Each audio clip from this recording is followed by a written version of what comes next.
Greetings YouTube, my name is Inquisitor Ozone Noblef and welcome to my channel. Today is Wednesday, February 5th, 2020, 1:32 a.m. I'm going to try to make this quick, or not too long.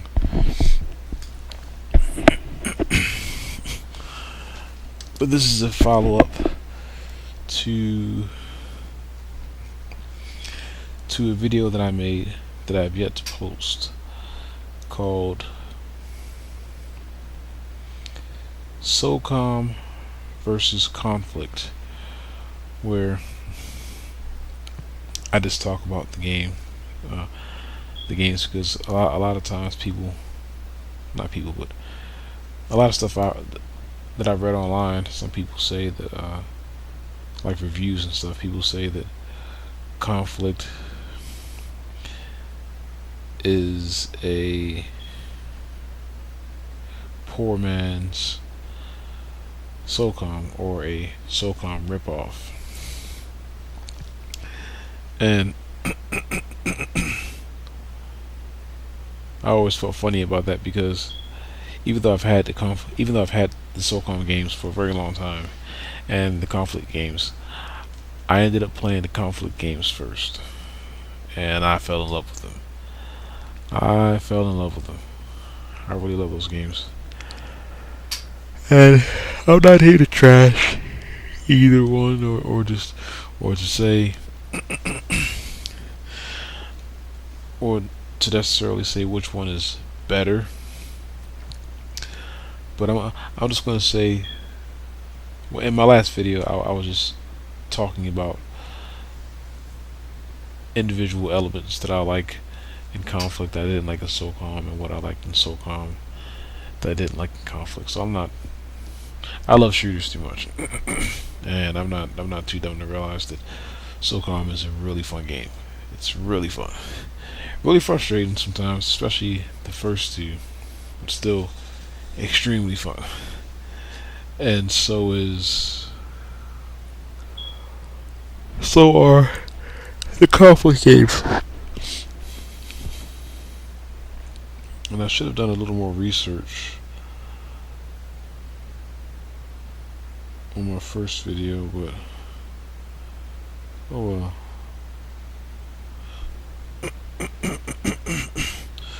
I figured I would just continue where I left off and just provide some my opinions, and just some useless facts and trivia that anybody could look up and figure out. Let me start with the strategy guides.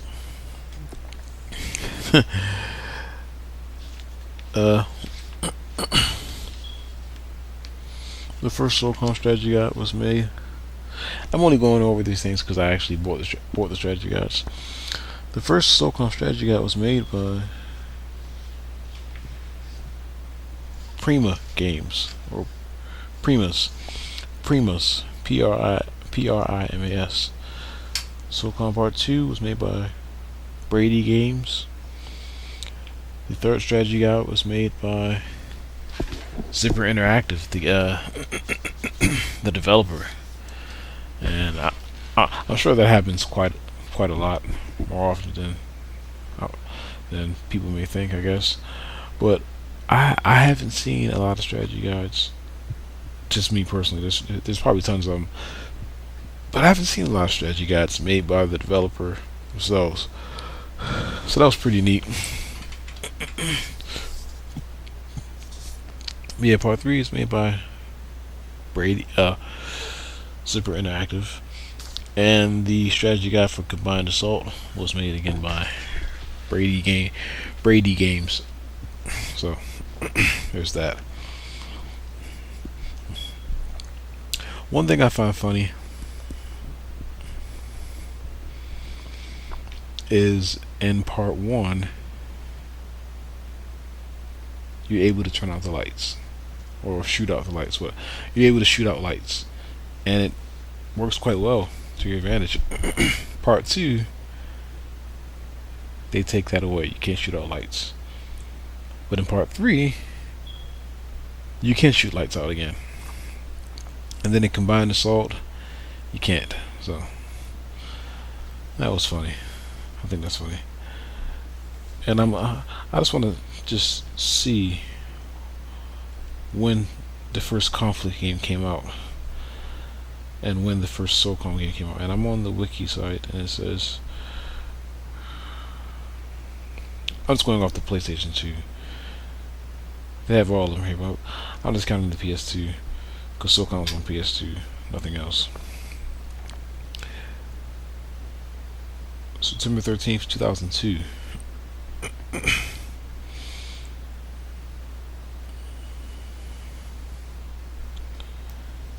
Let's see here.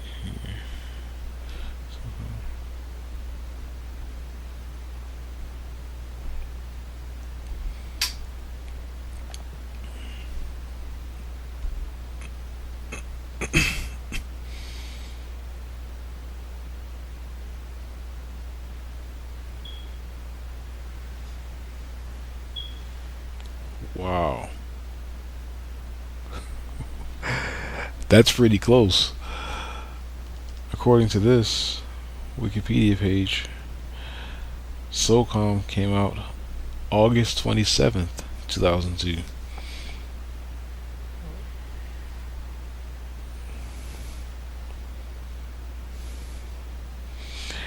And I never looked up where Zipper Interactive, like where they're from exactly. I guess they're American. I'm not sure. But the people that made the Conflict games, Pivotal Games, that's the name of the company. I believe they're from England. Corston, England. All right. Yeah, that's pretty close. One game came out August. SOCOM came out August 2002, and the Conflict games, the first Conflict came out in September. Okay, now I want to see some other stuff. I had a terrible time with part 1.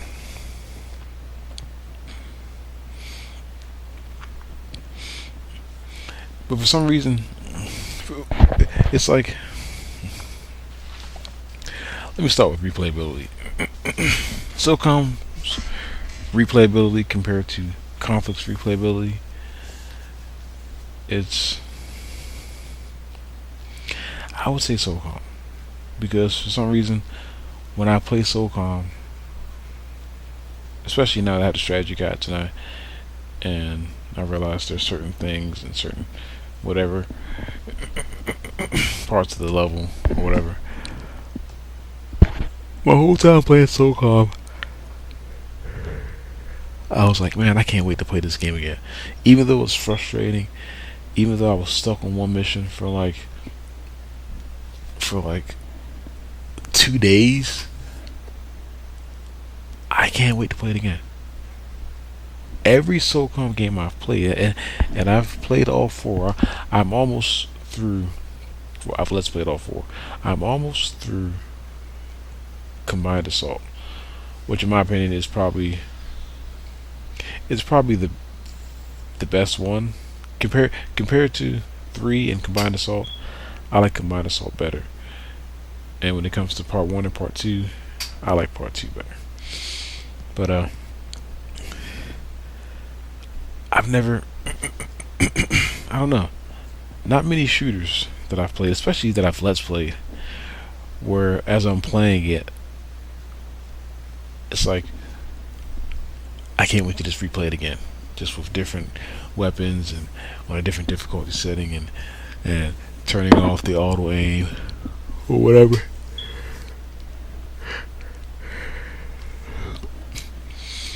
So yeah, that's one thing that's surprised me quite a bit. Like every single game, except for probably part 3.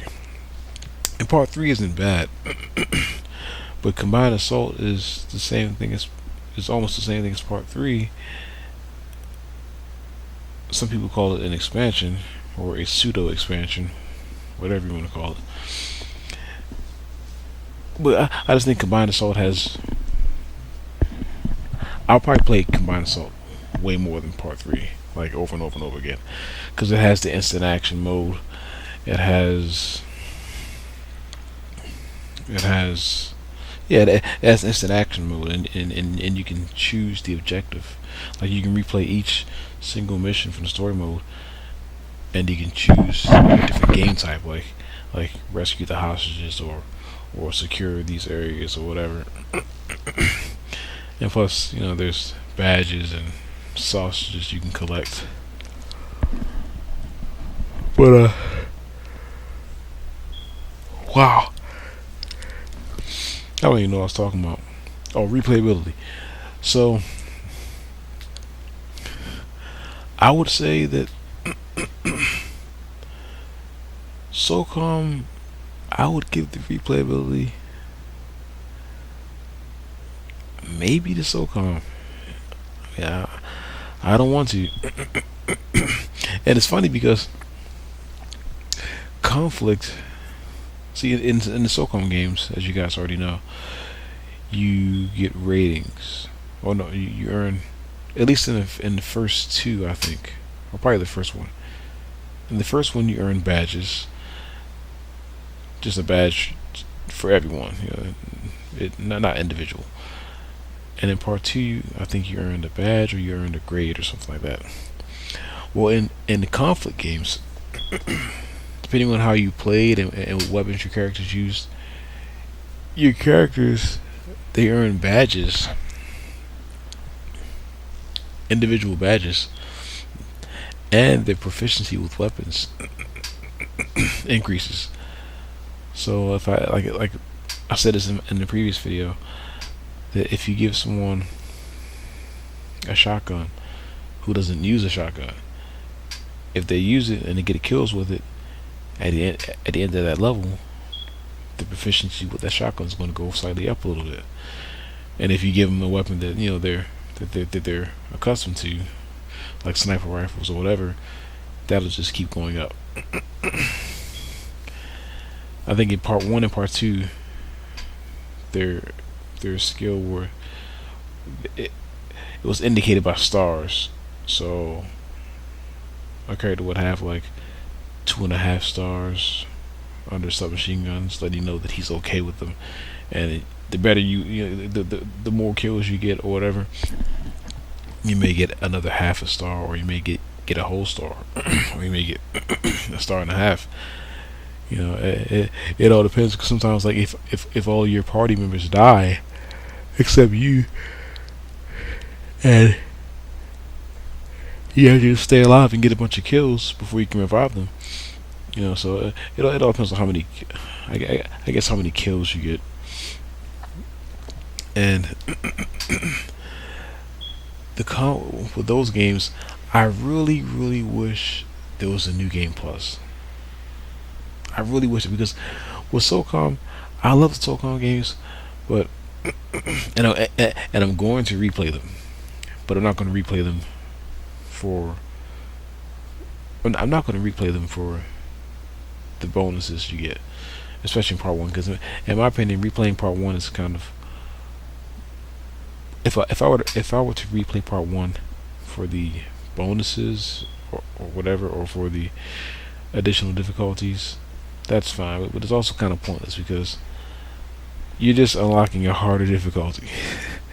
And SOCOM 1 has some really brutal, to me anyway, brutal levels. I mean, my goodness, brutal levels, brutal. Yeah, I just feel as though, like, that feature they offer to let you play the game over and over and over again in SOCOM, I think that would have made more sense in the conflict games, because I would love to replay the game, or any conflict game, with my leveled up characters, or with my characters with my characters that had that had their skills increased. You know, from the weapons that they were using throughout the story mode or the campaign mode. But I have to give it to SOCOM because even though I love conflict and I can play those games, I don't see myself really playing those games over and over and over again.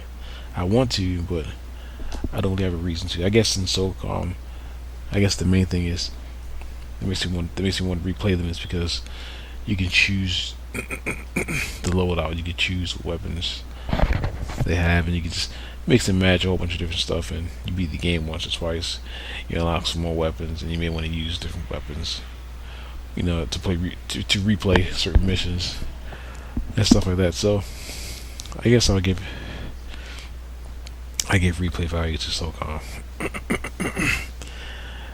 And so anyway, the first video I made, I think I was barely past part 1. I was barely through part 1, and I had actually, I don't know if I mentioned this in the last video or not, but I made it all the way to the final level. I recorded it and I stopped the video, and the button on my controller for my capture card to edit the video is right under the button to delete. And I was so happy I beat the game, and I guess just out of just sheer momentary absent-mindedness, I hit delete rather than edit, so I could label the video. So I deleted the game, or I deleted that video, and I was infuriated, and I was like, come on, really? So I just gave up. I was like, you know what? I'll just have part 2, SOCOM part 2 to SOCOM Combined Assault on my channel until I feel like replaying part 1 again. Because in part 1, there's no level select. You have to beat the game at least twice, I think, to unlock a level select. And I started playing part 2, and I was like, I just fell in love with part 2. Like it was, I guess, easier than part 1, a little more forgiving. And I was like, man, this game is so good. Like, I got it. I don't know. I just felt like I had to just replay part 1 again. And so when I got to like level 9 in part 2, I went back to part 1, and I was like, screw it. So I just played the entire game again without recording, because I had all the videos except for the final level. I played the entire game over again, and I finally got to the final mission after like 2 days, because I did one straight run for a few hours, and I made it all the way to like level 11. Then I got frustrated with level 11. I gave up, and I came back the next day, and I spent another 3 or 4 hours, and that's when I beat the game, levels 11 and 12. And yeah, that was it. That was it for that.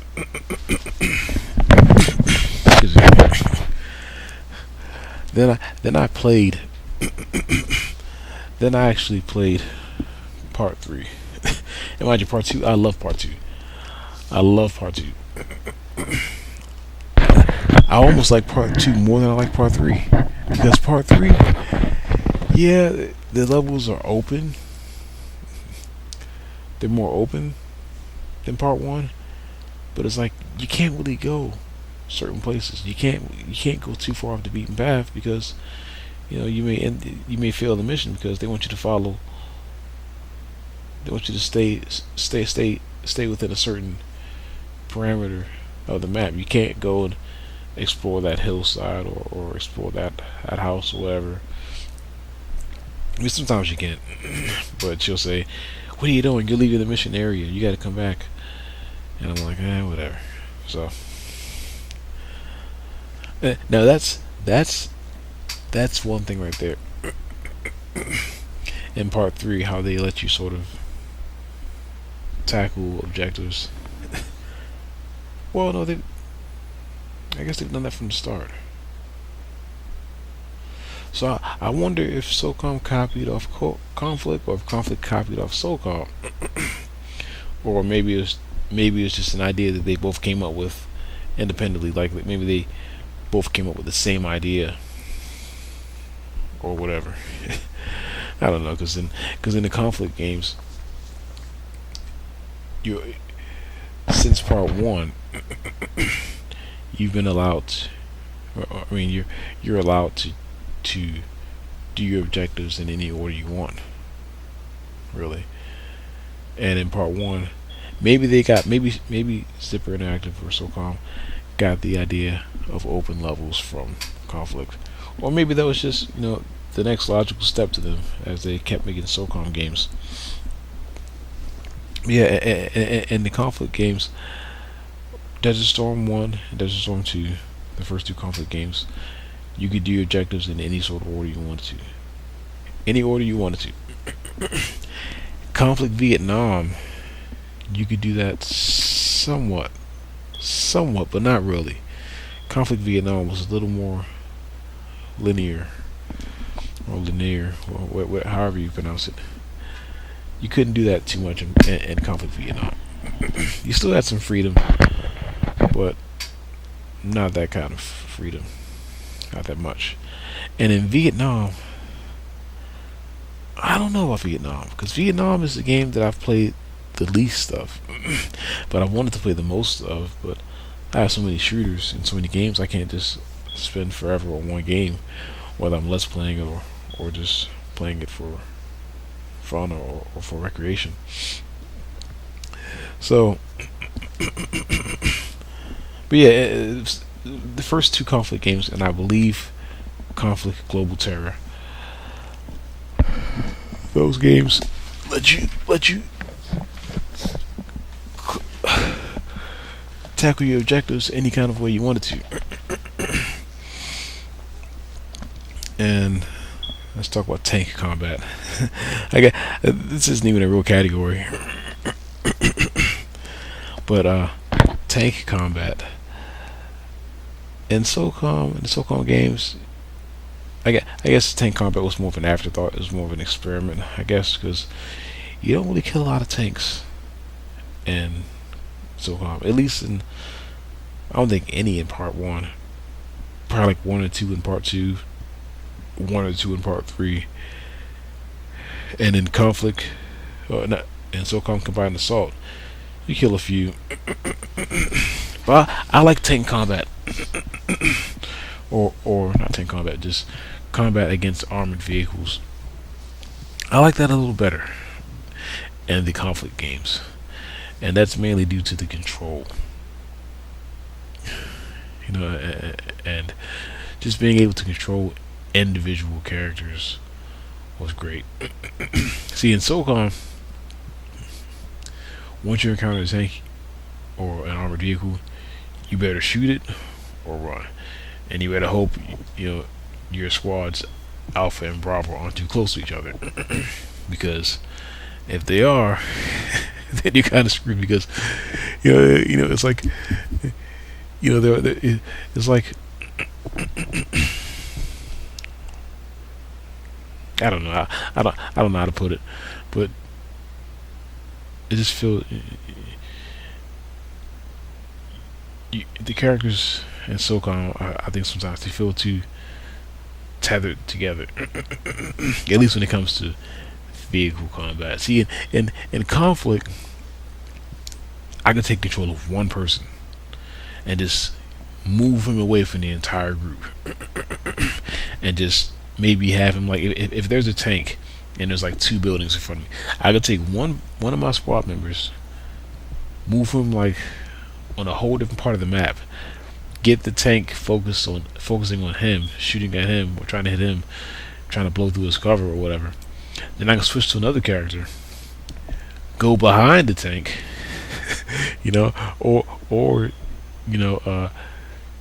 take up a vantage point, then switch to another character, and then do whatever I wanted to do. I could use Jones to either use one of his anti armor or anti tank rockets to blow the tank up, or he also has these little mines he can detonate. So I could do that, with the rocket launcher or whatever, or I could use my mines. And in conflict, you can actually run up on a tank, like as long as you're not within as long as you're not barrel level with it, you can run up on the tank. You can just run up to a tank and you're safe. SOCOM, you can't do that. You can't. You can't really run up on vehicles a lot, especially in combined assault. I was facing this armored vehicle, some kind of a Jeep or something. This thing is fast. I mean, you can't do that because, for one, the squad you're in, Alpha, your ally Jester, he never ever leaves your side. He can't. I mean, you could have him stay in one spot, but eventually, once you get far enough away from him, he's going to automatically follow you. So, I guess that's one tiny victory for conflict. But yeah, just fighting against land vehicles in conflict. I think that's better. I like that a lot,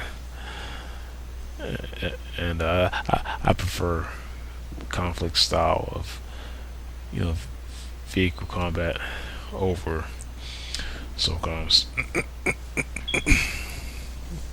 And yeah, just I like comparing the two games like this. I don't just like saying SOCOM is better than conflict or whatever, or conflict's better than SOCOM. I want to just compare as many tiny little gameplay elements as I can, and just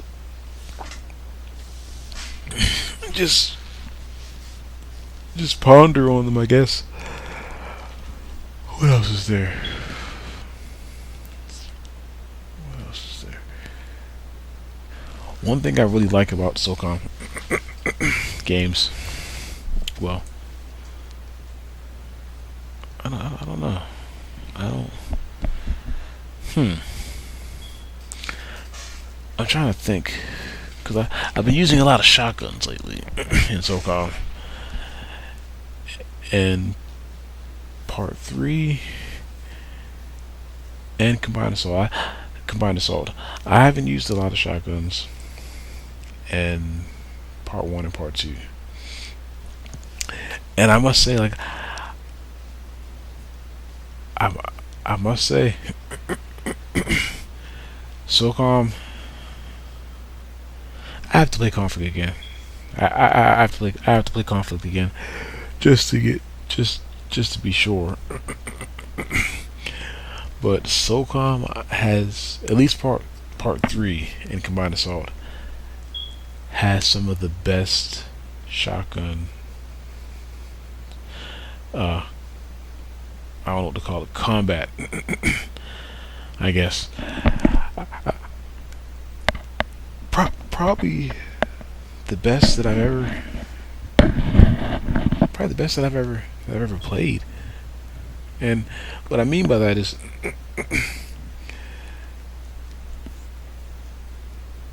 when I use a shotgun, even when a shotgun's used on me, and first-person shooters, third-person shooters, you don't really fall down. You just take damage. Maybe in some games, maybe in some Ghost Recon games or some Rainbow Six games or whatever, you fall down. But I love that mechanic. I love it because too many shotguns are used in way too many games, and you just shoot and shoot and shoot. And yeah, they're powerful, and in some games they're better. They're better than other games, or more fun or entertaining to use in some games than they are in other games. But man, I love that right there. I love that. I love it when you shoot an enemy, he falls down. I mean, even though technically they should die. But I love that right there. Even though like when an enemy will shoot me and I'd fall down, and and like while you're down, you're vulnerable. Like as soon as you get up, they shoot you again. You get up to shoot you again. It's annoying, but I like that. I like that. I like to see a game. They gives the shotgun some respect, and it makes you feel powerful when you're using it. Because in that final mission in part 3, where I had to defend that house, I was like, you know what? Let me just give Bravo shotguns. So I gave one guy in Bravo, I gave him a shotgun, and the other guy I gave a submachine gun, something that shoots really fast. And man, I put them in a particular spot, and they were just cleaning house. They were cleaning house. Everybody that came to that house, bam, he fell on the ground. As soon as he fell on the ground, the other guy would just spray him. And they did that with every single enemy. Beautiful, beautiful, beautiful, beautiful. I love the shotgun in socom. It's probably the best shotgun I've ever used in any shooter, with the exception probably being of SOCOM double not SOCOM double helix, Soldier of Fortune double helix for the original Xbox. The shotguns in that game, they're pretty nice, pretty nice. Mainly because they decapitate enemies in usually one or two shots, and they're done. The guy's stomach is gone, or his arm is gone, or his head's gone. That's pretty neat. But I love combat with shotguns and SOCOM. I don't like using them. I love using machine guns and assault rifles and stuff with scopes. But I'll assign them to Bravo or to one of the guys that follows me around, and man, it's perfect. It's perfect, especially for those closing areas. I love that right there.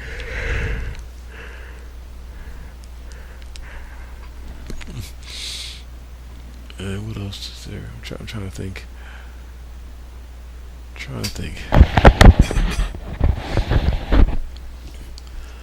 Yeah, I thought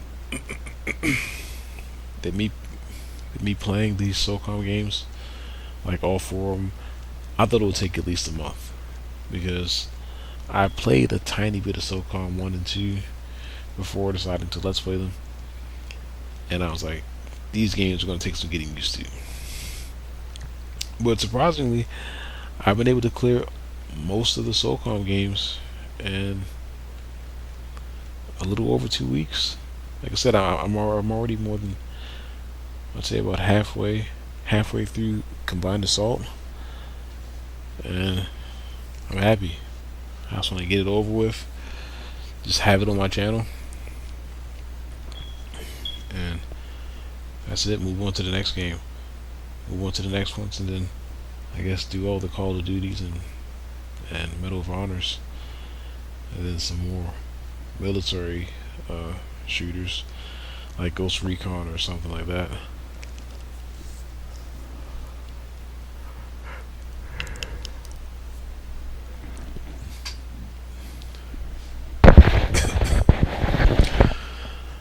Wasn't really too impressed with the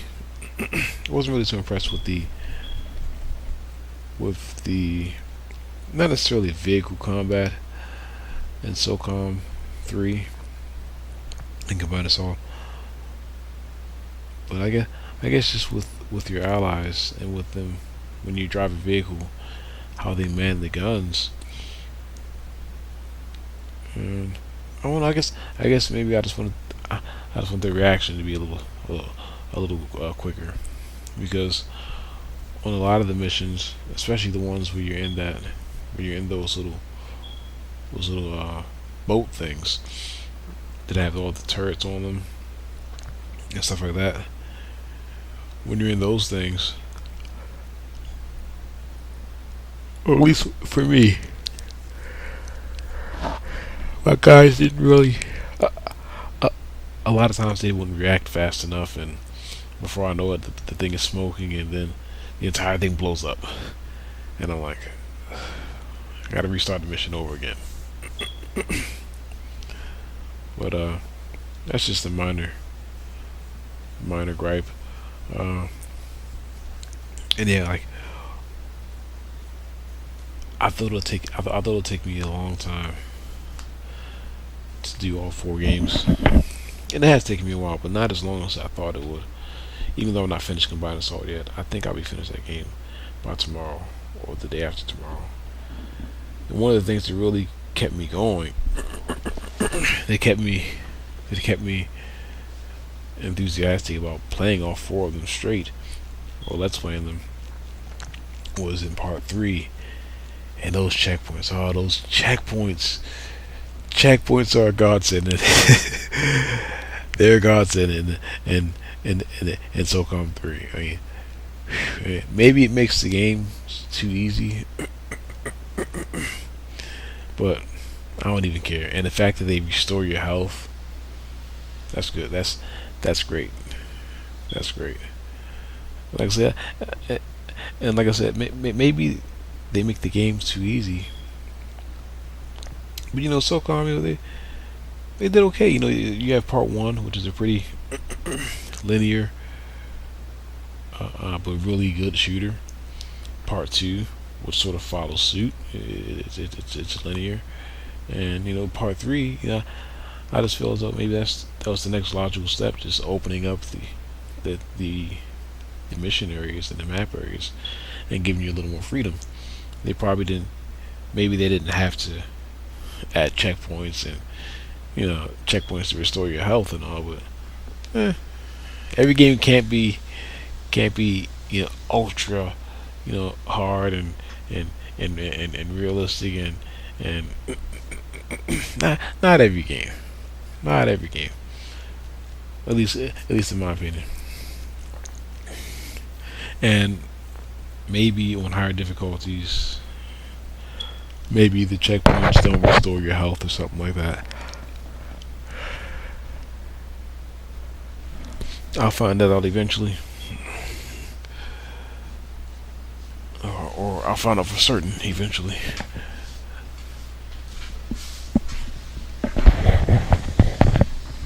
And what else is there? Oh, it's been almost an hour. Man, I sure can talk. But this will definitely be my last video. And I'll probably upload these. And mind you, when you guys see these videos, the Let's Plays aren't going to be up for a while. I'm trying to get at least 20 Let's Plays completed before I start uploading anything. Maybe even 30. I have 13 completed that I need to, or that I'm just sitting on. When I upload, I want it to be epic. I want to upload like 90 videos straight in like a week or so. What else is there? I like how in Combined Assault you can use your health packs. You can use health packs on your allies. At first, I didn't think it would let you. I don't know why I thought that. I just figured maybe you can only use the health packs on yourself. But you can actually use them on your allies. And I'm wondering, like, did SOCOM get that idea from Conflict? Because in Conflict, you can do that all day long. You can actually take inventory off your allies, like health packs, guns, whatever. You can just take it off your allies and use it for yourself. And taking health packs, that's really, really convenient, because there may be times in Conflict to where you die, or the person with the health packs, he gets incapacitated, or he goes down, and the character you're currently controlling may not have any health packs. So you can go to the character that's down and take whatever you need. That's great. Uh, I think that adds. I don't know. I guess that isn't really too strategic, but I like that right there. I like that option.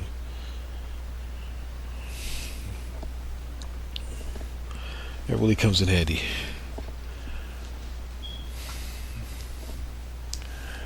One neat thing, I believe this happened in part one. I'm not sure if it happened in part two. Now I'm talking about conflict. In conflict, if one of your characters died, because you have four main characters. You have Bradley, Foley, Jones, and Connors. If one of those characters dies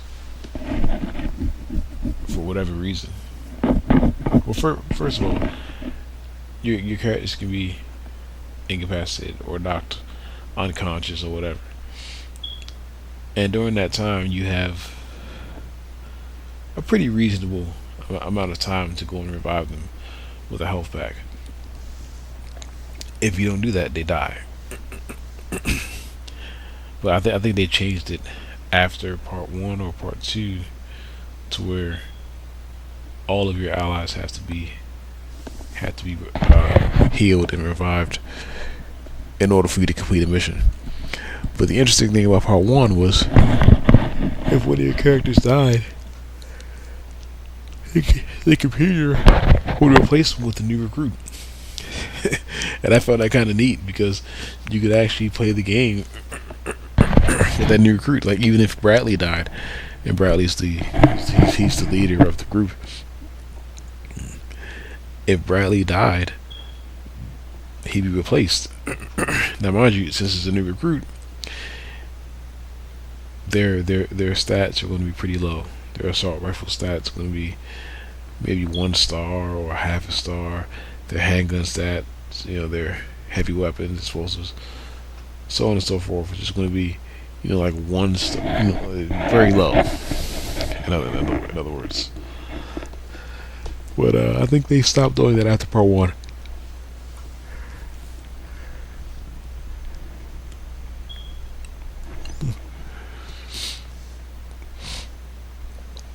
Yeah, it's gonna be great having all the SOCOM games on my channel. That'd be a big achievement for me, or for my channel, or for me as well. But yeah, that's gonna be good. It's going to be good. I'll tell you, I don't regret.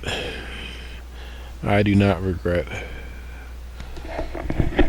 let's playing strictly shooters. I don't regret it. I do not regret it at all. Sometimes I do because certain shooters are just whatever. Because I used to do adventure games and stuff like that, and I'm still going to do those. I'm still going to do those right there. I still have all my list of adventure games, but that's going to be years from now. If I ever do adventure games or anything that isn't a shooter, a first person, third person, or vehicle shooter of some kind, yeah, if I ever go back to action or adventure games, that's going to be when I'm done, like when I don't want to do any more shooters. And that's going to happen eventually, but eventually, as in like the next 3 or 4 years, if I can even finish the stuff that I'm planning on that I plan on finishing by that time, which I probably can. So I don't know in terms of which game is better, SOCOM or Conflict. I don't know. I don't care. I don't even care. I just think I think there's room for both. I think there's obviously room for both. There's room for SOCOM style of gameplay, and there's room for for conflicts. That's what I think. I don't want to talk bad about either one of them. But yeah, I guess I'll do another video. Not about this, but just some updates, because I have some pretty big plans for my channel.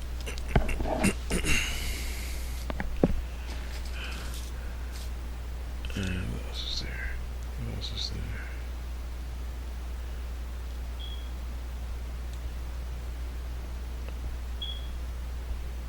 There was a bunch of stuff, other stuff I wanted to say, but I kind of forgot most of it.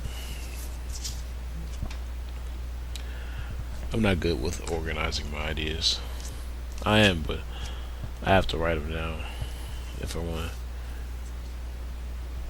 get everything out.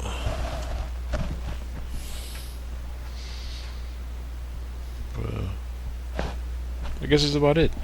I'll see you guys whenever. I'm going to continue Let's Playing later on today and finish up SOCOM. And if things go well, I should be finished it in a few hours when I get back home from work or from volunteer work. After that, I plan on doing the Full Spectrum Warrior games, both of them. I'm sure somebody on YouTube has both of them Let's Played. I haven't found anyone. I found one person that I think Let's Played or did a walkthrough for part 1, but not part 2. And then I found another channel that did a Let's Play for part 2, but not part 1, or something like that. So